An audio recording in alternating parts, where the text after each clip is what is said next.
A'udzubillahi minasyaitonirrajim. Bismillahirrahmanirrahim. Assalamualaikum warahmatullahi wabarakatuh. Saudara-saudariku, para pemirsa channel Cahaya Al-Qud yang dimuliakan, yang dirahmati dan tentunya dicintai oleh Allah Subhanahu wa Ta'ala.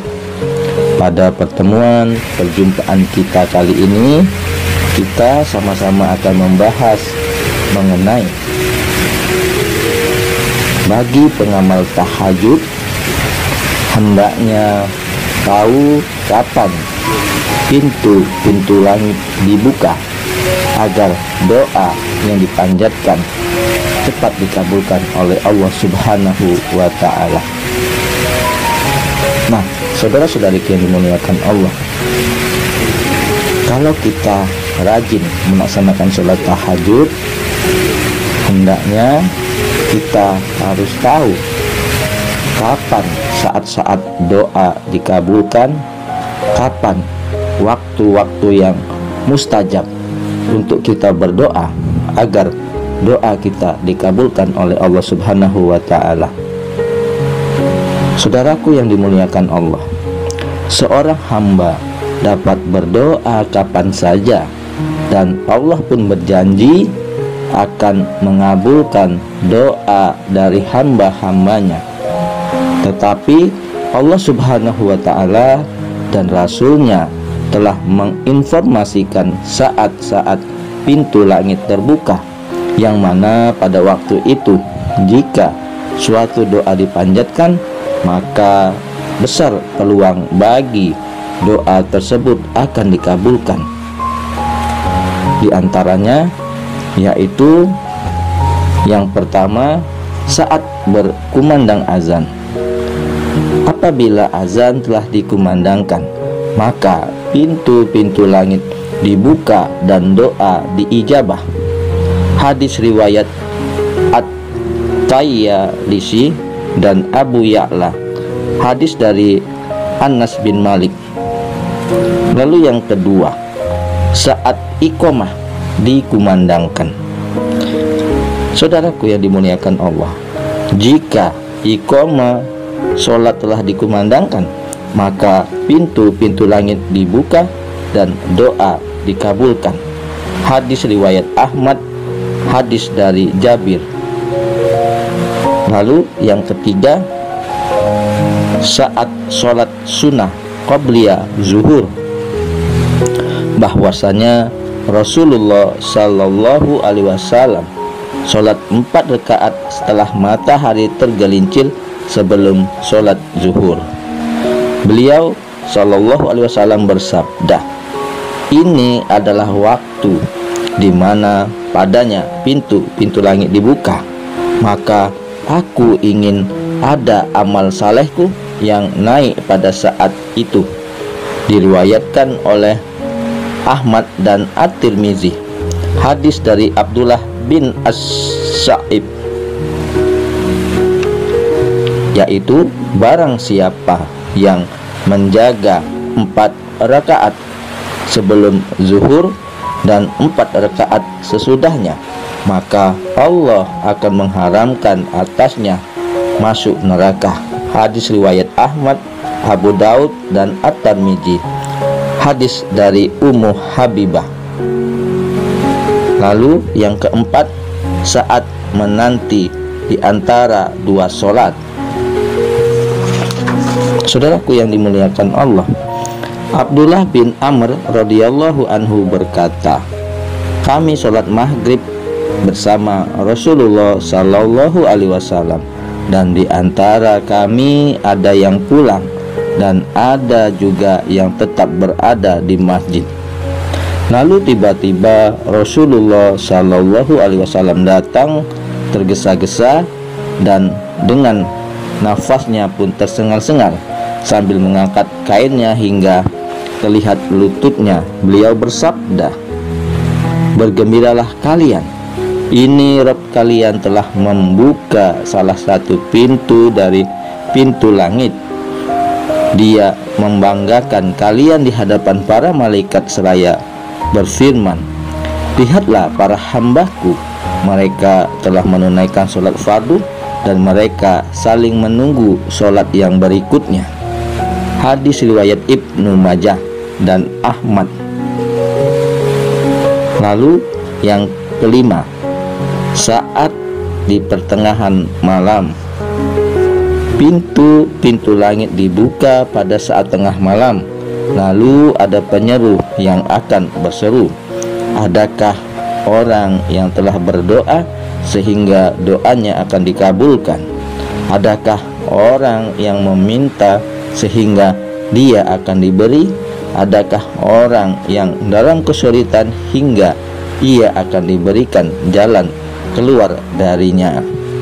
Saudara-saudariku yang dimuliakan Allah, maka tidak ada seorang muslim yang berdoa dengan sebuah doa melainkan Allah mengabulkan doanya, kecuali pelacur yang menjual dirinya, atau asyisya, atau seorang yang mengambil harta manusia secara batil dengan memanfaatkan kekuasaan dan kedudukannya, seperti orang yang melakukan pungutan liar dengan cara meminta upeti atau cukai atau pajak. Hadis riwayat Ahmad dan At-Tabrani. Hadis dari Utsman bin Abil Ash. Kemudian yang keenam, saat sholat membaca doa iftitah. Saudaraku yang dimuliakan Allah, pada saat kami sholat bersama dengan Rasulullah SAW, ketika itu ada salah seorang sahabat membaca, kemudian Rasulullah SAW bertanya, siapa tadi yang membaca kalimat seperti ini? Salah seorang dari sahabat pun menjawab, saya, wahai Rasulullah. Nabi SAW bersabda, saya kagum dengan kalimat tersebut, pintu-pintu langit terbuka karenanya. Ibnu Umar berkata, aku pun tidak pernah meninggalkan atau tidak membacanya sejak mendengar Rasulullah SAW bersabda seperti itu. Hadis riwayat Muslim. Lalu yang ketujuh, saat datang Ramadan. Saudara-saudari yang dimuliakan Allah, apabila telah datang Ramadan, maka pintu-pintu langit dibuka dan pintu jahanam pun ditutup dan para setan pun dibelenggu. Hadis riwayat Bukhari dan Muslim. Hadis ini dari Abu Hurairah radhiyallahu anhu. Yang kedelapan, saat seorang dizalimi.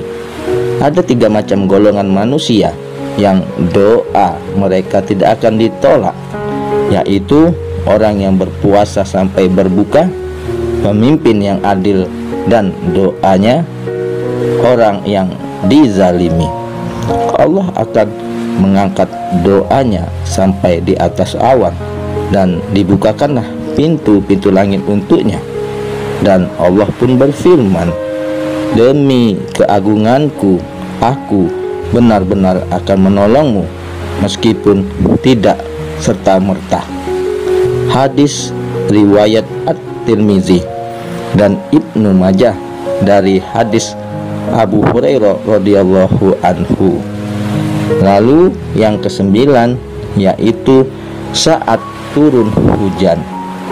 Saudara-saudari yang dimuliakan Allah, lalu kami bukakan pintu-pintu langit dengan menurunkan air yang tercurah. Quran surat 54 ayat 11. Ada 2 doa yang tidak akan ditolak, yaitu ketika atau sesudah azan dan doa ketika turunnya hujan. Hadis riwayat Al-Hakim dan Al-Baihaqi. Hadis Sahih bin Sa'ad. Lalu yang ke-10, yaitu saat barisan kaum muslimin berjihad di jalan Allah melakukan penyerangan. Nah, saudara-saudariku yang dimuliakan, yang dirahmati dan tentunya dicintai oleh Allah Subhanahu wa taala, ada dua waktu padanya. Pintu-pintu langit dibuka, yang mana jika seorang berdoa jarang ditolak doanya, yaitu pada saat seruan azan dikumandangkan serta pada saat berbaris dalam perang di jalan Allah. Hadis riwayat Abu Daud dan Ibnu Huzaimah.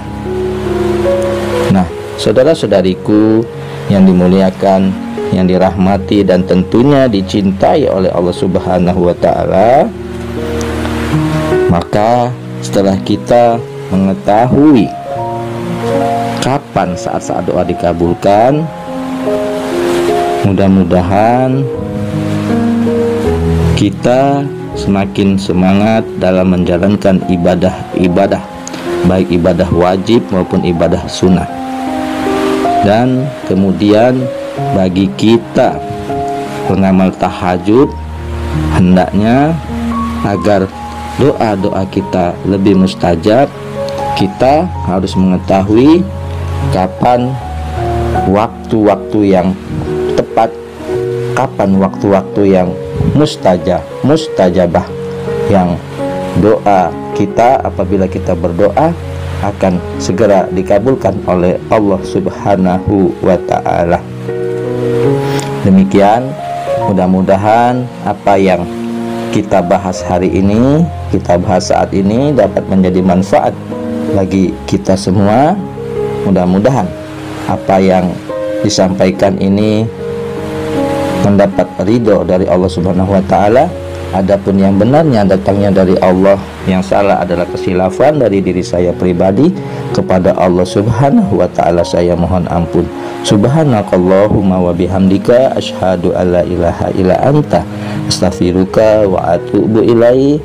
Wallahul muwaffiq ila aqwamit thoriq. Sampai jumpa di video-video berikutnya yang insya Allah selalu membahas hal-hal yang bermanfaat dari dunia sampai